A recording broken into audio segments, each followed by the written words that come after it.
Hi, this is the HOTWAV Note 12 and I'll show you how to scan QR codes with our device help.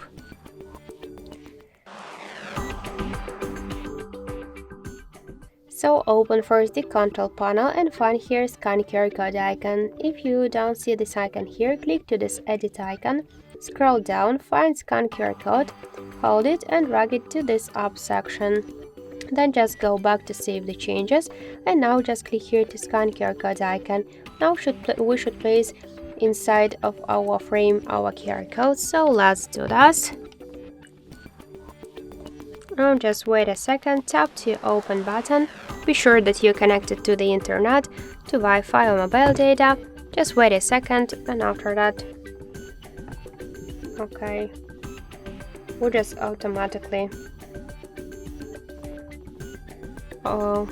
will open this article. For example, this is the Wikipedia article. So that's it. Thank you for watching, and if you like this video, leave thumbs up and subscribe.